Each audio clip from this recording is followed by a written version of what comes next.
You said that this was illegal. You said it was not unconstitutional and illegal for the federal government to send National Guard into cities and states. What do you think the Insurrection Act is for? Well, whatever it is, when the National Guards are picking up trash, that is not Insurrection Act. But you seem to be struggling to explain what the Insurrection Act actually is. Welcome back, guys, to Melon Reacts, and in this video you'll be seeing pretty scary stuff, to be honest. Because imagine electing a person who's going to be making the rules for the land that he lives on, and he doesn't really know the laws of the land. Seems contradictory, isn't it? That's exactly the type of example I'll be showing you today, and Michael Knowles is the one who exposes these people. Let's start the video from now. Let's take a look at the clip and then I'll come back to you. The word is, and I think it's been confirmed by the White House, they are going to transfer Texas National Guard units to the state of Illinois. What's the rationale for that? Yeah, Chairman, as you shut down the government, you voted to shut down the government, and you're sitting here, our law enforcement officers aren't being paid. They're out there working to protect you. I wish you loved Chicago as much as you hate President Trump. And currently, the National Guard are on the way to Chicago. If you're not going to protect your citizens, President Trump will. So, again, the question, Michael, do you feel comfortable this is constitutional? Not only do I feel comfortable, I'm happy to see that the federal government is stepping in where the local and state governments have failed. This is one of the main things that the federal government is for. The Insurrection Act has been invoked many times throughout American history by both parties. Eisenhower, Kennedy, it's been called in by, it's been requested rather by Democrat governors. And so that's really unsurprising. And what we're looking at here is issue compounding on issue, because we've had this massive invasion of foreign nationals, many of whom are working with foreign terrorist organizations, the criminal cartels that control the southern border. We have crime spiraling out of control generally in places like Chicago, which in terms of the number of murders leads the country, something like 110,000 gang members in Chicago alone. And you're seeing an uptick in political violence, particularly from the left, reflected in multiple surveys and then obviously in the horrific incidents that we've seen recently.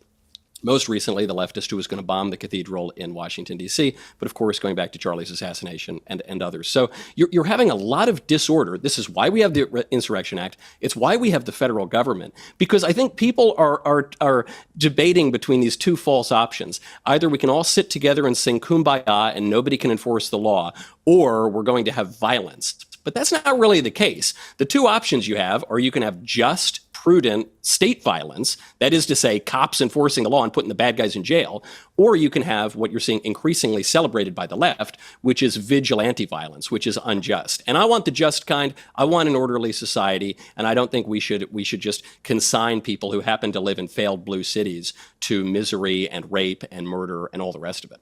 Okay, Sri Tanada, your response to that? Well, look, militarization of our cities is not the answer. Just yesterday, a mother who's in America for 30 years, she was going to a grocery store to buy some ingredients so she can make meatball soup for her kids. And ISIS detained her. She's now behind in the ICE detention center. I saw her daughter crying. These are not gang members. These are not hardened criminals. They're arresting 17-year-old high school kids, putting away American citizens, 4, 5-year-old American citizens, kids who are suffering from leukemia in the ICE detention center, losing their doctor's appointments. You can talk all about gang members. You know, nobody. Everybody wants. No, I wouldn't talk about that. Look, just to stop you there, but you know, I want to talk specifically about the deployment of federal troops, not necessarily the wider separate issue of what ICE is doing with undocumented people in the United States. I've debated that a lot. We can touch on that in a moment, but just specifically on the deployment of federal troops in states which are not DC, where obviously the federal government can do that. The president has that power. You know, there is this raging argument now about whether it is constitutional, whether it is lawful for the president of the United States to do what Trump is now rolling out in places like Chicago. What is your view of that? It's not only not legal, it's not only unconstitutional, but more importantly, it's not even good business, because this costs so much putting federal troops in cities. Instead of that, if federal government can give the grants so that local police law enforcement can hire more people. Right now, they are severely understaffed. They don't have the resources they need to keep our cities safe. Now, in a long-term process... But aren't you answering your question? I mean, aren't you I think answering you're the making question? the point. Right. I mean, in a way, what you just said is the rationale for doing it, isn't it? I mean, they're under-resourced. They don't have enough people. They can't control the crime. Donald Trump is recognizing this, and he's doing something about it.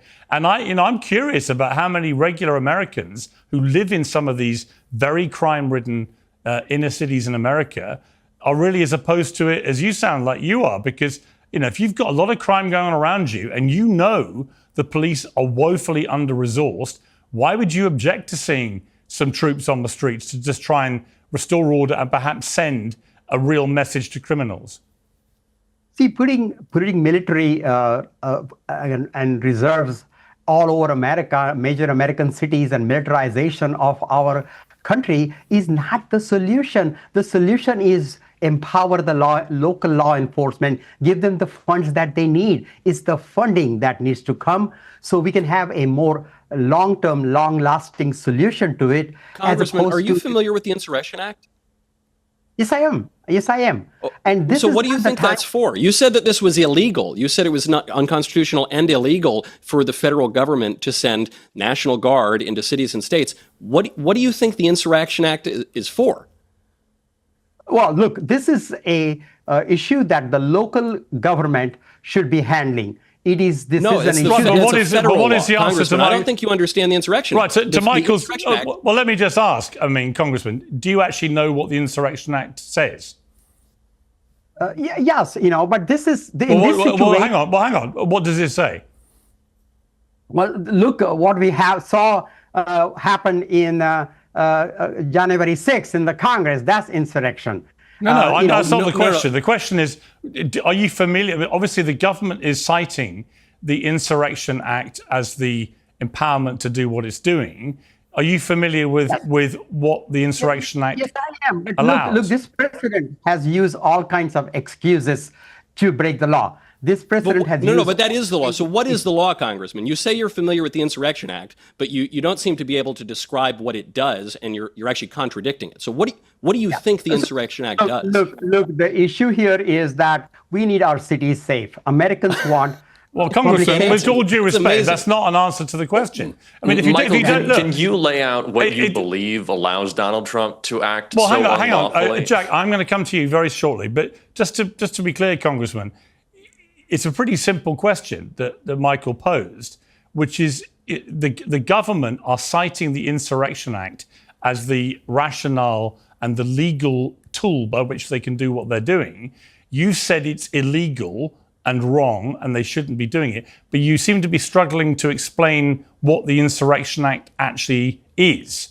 And Michael, quite rightly, is saying, well, can you just tell us? Well, whatever it is, when the National Guards are picking up trash and the National Guards are watering the flowers, that is not Insurrection Act, and that's not what this is meant to be. But do you know what it is, the act? Yeah. What is it? When there is an insurrection, the government has powers to use military, use reserve to address those situations. And this is clearly not the situation here.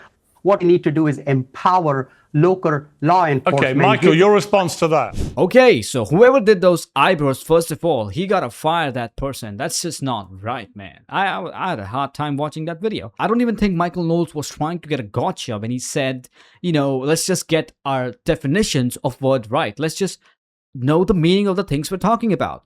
And I don't think he planned to get a gotcha there, but he got the congressman there, that the fact that the congressman, the man who's elected to make the rules of the land that he lives on, doesn't really know the laws of the land. That's pretty crazy. And he uses those words again and again, proudly. Pretty scary, to be honest, to have a guy who don't really know about the laws. Now, you will see that after this, there's one more liberal panelist who tries to get a gotcha on Michael Knowles, but he completely fails miserably. Yeah, I think the congressman might be a little bit confused because he said that the federal government is breaking the law by sending the National Guard in to restore order to the cities where crime has spiraled out of control, where there's obviously a violation of federal law with all of the illegal aliens running about. And is actually what it's for. We have a federal government in order to step in when the local and state governments fail. And so this has been used many, many times, not merely to restore order if there's some violent revolution, but even, for instance, to desegregate schools. This has been used many, many times over the course of American history. There's nothing illegal about it. And in fact, what President Trump is doing right now is one of the clearest and most just uses of the Insurrection Act when you have cities that are failing, that in your own words, cannot enforce the law, are under-resourced, and are falling into disorder. So I think you've made a good argument for what President Trump is doing. Okay. Look what he's doing. Well, let me bring in Jack. I want to bring in Jack. He's been waiting patiently. I mean, Jack, it seemed to me the congressman actually, maybe inadvertently, gave the explanation for why Trump feels justified in using the Insurrection Act. Because if you agree that the law enforcement in these very crime-ridden cities is failing and under-resourced, then why shouldn't the government use the Insurrection Act to put troops on the ground and try and restore proper order? Well, because I don't think the intention is to restore proper order. Donald Trump and his entire administration has made it clear that they'd be happy to see unrest come out of sending in the National Guard. That's what they wanted out of their attack on LA. That's what they wanted to happen in D.C. Donald Trump sees this as an opportunity any evidence for that? to intimidate people. It's come out directly of the administration that they think it is a win if they go into Portland and nothing happens, but nothing is happening. It's people in T-Rex Halloween costumes who are getting maced for simply exercising their First Amendment right, which, Michael, I thought you cared about. It doesn't really seem like that's the case. But they've also said that if there is where are you getting that from? Hold on, before you make you made an argument. I think if you would allow me to finish my the point, Trump administration wants disorder and has admitted this. What's you your don't like evidence to hear for that? people speak out, and now I'm delivering a point that you don't seem to like, and you want to silence me. That's what this administration does. It's okay. You I'm don't just have the power asking to for do your that evidence. today. Now, Jack, You don't to have be the power clear, to- you made a statement that the Trump administration actively wanted disorder, and Michael, I think, understandably, because I would ask the same thing. Where is the evidence? It has been reported. Where is the It has evidence that been- they wanted disorder? It has been reported that this administration sees it as a win if by unrest whom? comes out of the deployment. It came out of Axios, that they see it as a win if there is unrest because of these deployments. Because they want to say, look at this hellscape in Portland, when all of the photos that I've seen are just like people in T-Rex costumes hanging out and going to the farmer's market. And if you really want to deploy the National Guard, Mike Johnson's district could certainly use it. These failing red states. If you want to talk about states that are failing, red states are failing. They need to be subsidized by California and New York, Massachusetts. These states, these Republican states that are being run into the ground. If you're talking about people who need aid and assistance, they're suckling off of California. It has nothing to do with the crime-ridden, failing blue states. It's a non-issue. And this politics You think of there's no subtraction. crime in Chicago? One second, Michael. You think Chicago's doing all right? This politics of subtraction, where you think if you just take away and take away and take away and we'll eventually hit a bottom, it just doesn't actually exist as a real theory. If you thought that law enforcement was the answer to this problem, Donald Trump wouldn't be cutting the budget of police across the country to the tune of billions of dollars. Like, that wouldn't be happening. So you don't really dramatically increase the law enforcement budget. First of all, that's not true. What just took place in his budget. He did. That was the big beautiful bill. That was one of the key provisions of the big beautiful bill. That is absolutely untrue. So you don't even have this like cogent theory of policing or law enforcement that you want to see carried out. Your argument is that the It's big all beautiful about bill intimidation. did not increase law enforcement funding at the federal level. Donald Trump has cut again and again. Congressman, could you please clarify for our confused liberal friend here? Yeah, we need to have a long-term solution to this, and that is only by reinforcing our local law enforcement. That's what we need to do. Congressman, did the big beautiful bill increase federal law enforcement funding? Again, the point, Congressman, is whether in the big beautiful bill there was an increase or a decrease in federal spending for law enforcement. Which one was it? Well, there was an increase, but look. Okay, so then again, I come back to Jack. So Jack, your fellow left winger on the panel has just contradicted you and said, "Well, hang on, Congressman, hang on." Yeah. Jack, you've just heard there from a Democratic congressman that the big beautiful bill actually increased federal spending on law enforcement. The opposite of what you just said. I think he's misspeaking. Donald Trump has done nothing to increase police budgets. He's misspeaking. Donald Trump doesn't really care. I don't think he's in speaking. Congress. He voted. I think one person's Please. misspeaking here, and it may be you. It's not. There's nothing that Donald Trump has done to actually, one second, there's nothing that Donald Trump, the supposed back the blue guy, has done to support police in this country. He doesn't actually care. It's a gimmick. It's a game. Michael, I know you're familiar with that. It's fine. But Donald Trump doesn't care. If he did, he wouldn't have pardoned 1,500 cop-beating insurrectionists to go out and reoffend and reoffend. If you want to talk about crime in this country and who's being let loose on the streets, I think Donald Trump is allowing that to happen more than any other single person in this country. So I don't really know how you could make the case that this administration cares about policing, cares about crime, cares about law enforcement, when every action that they have publicly taken and celebrated is to the opposite of that argument, Michael.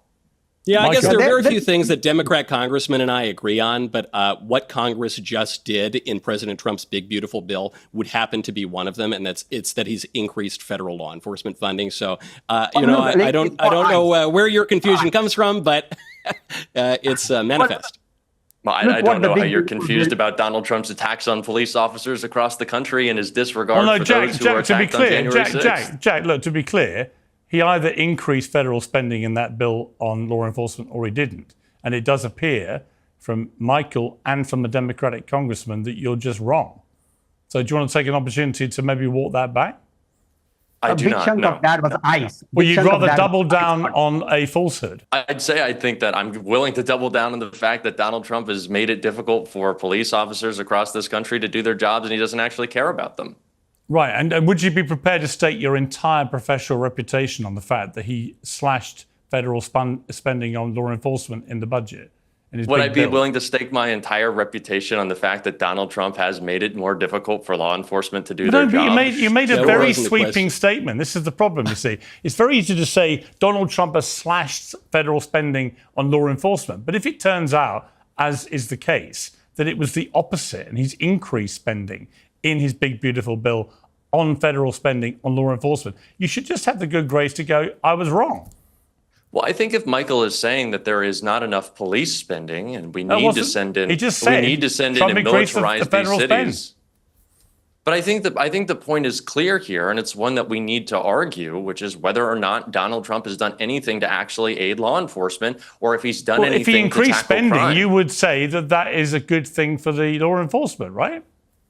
I would say that Donald Trump's plans aren't coherent and don't make some cogent argument. Michael certainly doesn't make some cogent argument of how Donald Trump, who has let crime run free with his policies and within his administration, actually cares about responding to crime, when those who have had the most success aren't the governors of red states, but are the mayors of blue cities that Michael wants to claim are crime infested and being run into the ground. We have seen in D.C., we have seen in Chicago, we have seen in Baltimore drops of historic lows in crime, like lower than we've seen in decades now. And I don't know why you won't acknowledge that or maybe learn from some of those Democratic mayors. Bro, you can just admit you made a false claim on air. It's okay. People make false claims. We could just move on. But you're doubling down on a easily disproven when even the Democratic congressman says you're wrong. Maybe that's what you've made your living doing, doubling down on false claims. Let me speak for myself. What Donald Trump has done is this is all political. He's picked cities that are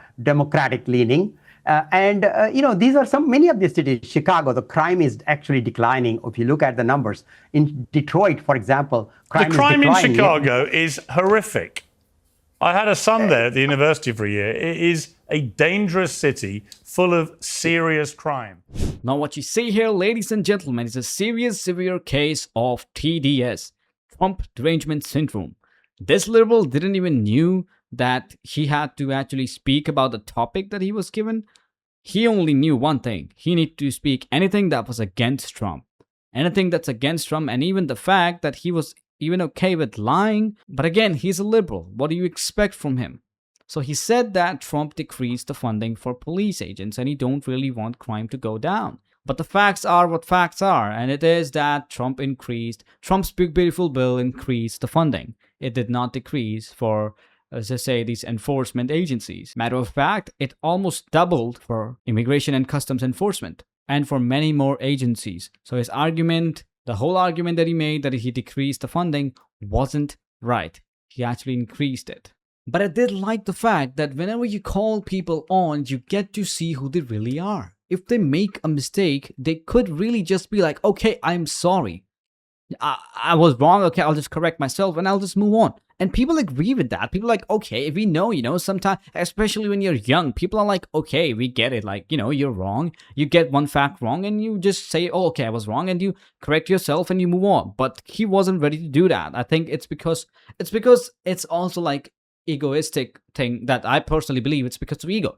You hold yourself to really high standards and then you don't really want to come down from it. You really don't want to say that you were wrong in front of all the people. And you feel like something's going to happen. In reality, where nothing might happen, you think something's going to happen and your respect might go down. I don't know what he thinks. I don't know what really goes into his mind, but he did not really corrected himself where he should have. He went too far and that wasn't good. Well, that was it for the video. If you enjoyed my breakdown, it wasn't really a breakdown, more like a reaction, but I'll get better. I'm actually learning about how to, do these things, and I'll see you in the next one. Till then, take care, everyone, and bye-bye.